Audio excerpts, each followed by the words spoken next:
अस्सलामुअलैकुम। HTML के एक और लेक्चर के साथ आपको अपने चैनल में खुशामदीद कहता हूँ। लास्ट लेक्चर के अंदर हमने सीखा था कि किस तरीके से हम अपने HTML के अंदर कोई भी फॉर्म को क्रिएट कर सकते हैं।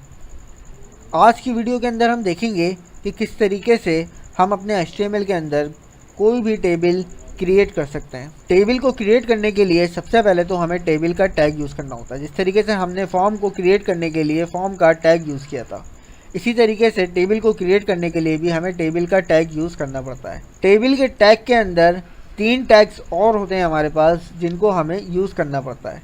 और वो टैग हमारे पास सबसे पहले टी आर का मतलब टेबल की रॉ, उसके बाद टी एच का मतलब टेबल की हेडिंग, उसके बाद टी डी का मतलब टेबल का डेटा। तो ये 3 टैग हमें अपने टेबल के टैग के अंदर यूज़ करने पड़ते हैं। अब वो किस तरीके से यूज़ करते हैं, तो चलें बढ़ते हैं अपनी वीडियो की तरफ। यहाँ पे सबसे पहले मैं टेबल का टैग यहाँ पे लिख देता हूँ। टेबल का टैग मेरा यहाँ पे ओपन हुआ और यहाँ पर क्लोज़ हो गया, ठीक है। इसके बाद अब मुझे चाहिए कोई रॉ, तो मैं यहाँ पे टी आर का टैग लगाता हूँ। टी आर के टैग के अंदर सबसे पहले यहाँ पे मैं टेबल की हेडिंग दूंगा। तो यहाँ पे मैं लिख देता हूँ TH, और मुझे यहाँ पे 3 हेडिंग्स देनी है अपनी।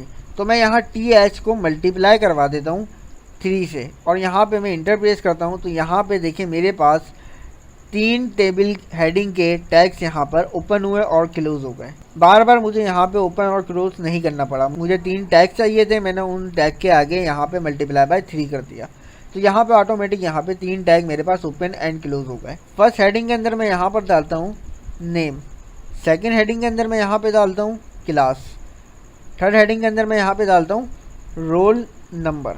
ये हो गई हमारी फर्स्ट रॉ। फर्स्ट रॉ में ये डेटा हमारे पास ऐड होगा। पहले मैं आपको यहाँ पे इसको रन करके दिखा देता हूँ कि किस फॉर्मेट में शो होगा। तो यहाँ पे देखिए मेरे पास नेम भी आ गया, क्लास भी आ गई और रोल नंबर भी आ गई। ये हमारी आ गई फर्स्ट रॉ का डेटा हेडिंग के अंदर। इसके बाद मैं अगेन अपने कोड में जाता हूँ। यहाँ पे मैं अगेन टी.आर का टैग ओपन करता हूँ टेबल के अंदर ही, और यहाँ पे मैं टी.डी मल्टीप्लाई बाय 3 कर देता हूँ।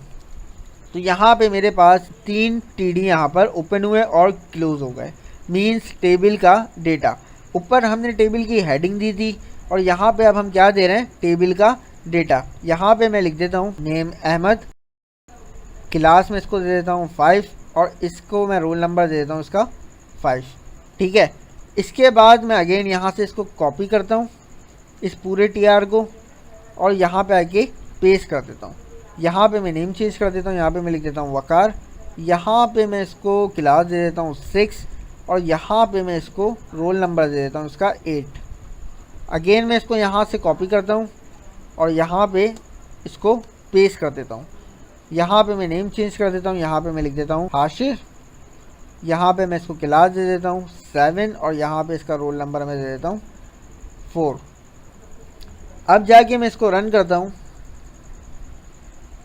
तो यहाँ पे देखिए मेरे पास ये इस फॉर्मेट के अंदर शो हो गया। तो यहाँ पे मैंने करा क्या, यहाँ पे पहले मेरी रॉ आई, यहाँ पे जो पहले मेरी रॉ है इसके अंदर मैंने हेडिंग दी, हेडिंग के अंदर मैंने नेम दी, क्लास दिया और रोल नंबर दिया, ठीक है। उसके बाद मैंने एक और रो यहाँ पे ली, और उस रॉ के अंदर मैंने टेबल का डेटा डाला। नेम पे क्या आ गया अहमद, उसकी क्लास में क्या आ गया 5, और उसके रोल नंबर पे क्या आ गया 5।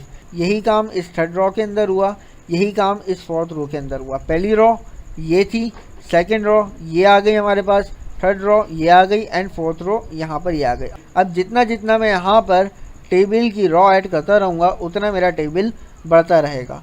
अब टी.डी और टी.एच में क्या फ़र्क है, ये टेबल की हेडिंग है और ये टेबल का डेटा है। मैं यहाँ पे टी.डी भी लिख सकता था, लेकिन यहाँ पे जो मेरे पास एक डिफरेंस है टी.डी और टी.एच का, मैं भी आपको दिखाता हूँ। यहाँ पे ओपन लाइव सर्वर करता हूँ मैं, तो यहाँ पे देखें जो टेबल की हेडिंग है ना वो बोल्ड में आ रही है, और जो टी.डी है ना वो नॉर्मल यहाँ पे लिखा हुआ आ रहा है मेरे पास, ठीक है। अब आप कह रहे होंगे कि यहाँ पर ये तो नॉर्मल लिखा हुआ है सब कुछ, ये टेबल की फॉर्मेट में तो आ नहीं रहा।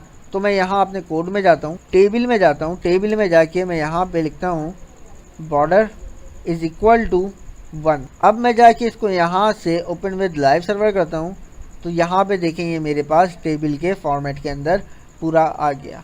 इसके बाद मैं यहाँ पे जाता हूँ अगेन, यहाँ पे मैं इसको देता हूँ style, style is equal to text align center.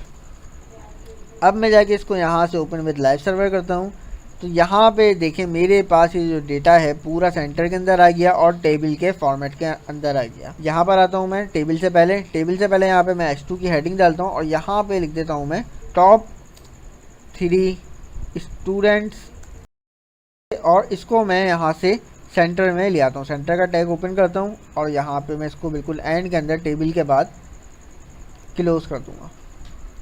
अब मैं इसको यहाँ से ओपन विद लाइव सर्वर करता हूँ, तो यहाँ पे देखें मेरा ये टॉप 3 स्टूडेंट्स H2 की हेडिंग यहाँ पर आ गई और यहाँ पे ये मेरा पूरा टेबल यहाँ पे शो हो गया। अब अगर मैं चाह रहा हूँ कि ये जो मेरी हेडिंग है TH जो है मेरा, यहाँ पे इसका बैकग्राउंड कलर चेंज हो जाए, तो यहाँ पर मैं पहली रॉ के अंदर आऊँगा। अपने पहली रॉ के अंदर आके मैं यहाँ लिखता हूँ स्टाइल और यहाँ पर मैं देता हूँ बैकग्राउंड कलर ब्लू, और यहाँ पे अब मैं इसको यहाँ से लाइव सर्वर करता हूँ, तो यहाँ पे देखें बैकग्राउंड कलर जो है मेरा इसका चेंज हो गया। इसके बाद दोबारा अपने कोड के ऊपर आता हूँ मैं यहाँ पर। अब ये जो मैंने यहाँ पे स्टाइल अप्लाई करा है ये हम पहले भी अपने कुछ लेक्चर्स के अंदर पढ़ चुके हैं, लेकिन ये CSS की मदद से अप्लाई हो रहा है जो कि हम आगे जाके इस्तेमाल करेंगे। अभी हमारा जो टॉपिक था वो था हमारा टेबल को क्रिएट करना अपने HTML के अंदर। तो उम्मीद करता हूँ कि आपको समझ में आया होगा कि किस तरीके से HTML के अंदर हम अपने टेबल को क्रिएट कर सकते हैं, TR क्या होते हैं, टेबल हेडिंग्स क्या होती हैं और TD क्या होता है और इनको किस तरीके से इस्तेमाल किया जाता है, ये भी आपको समझ आया होगा। तो मिलते हैं आपसे इंशाल्लाह नेक्स्ट लेक्चर के अंदर। शुक्रिया।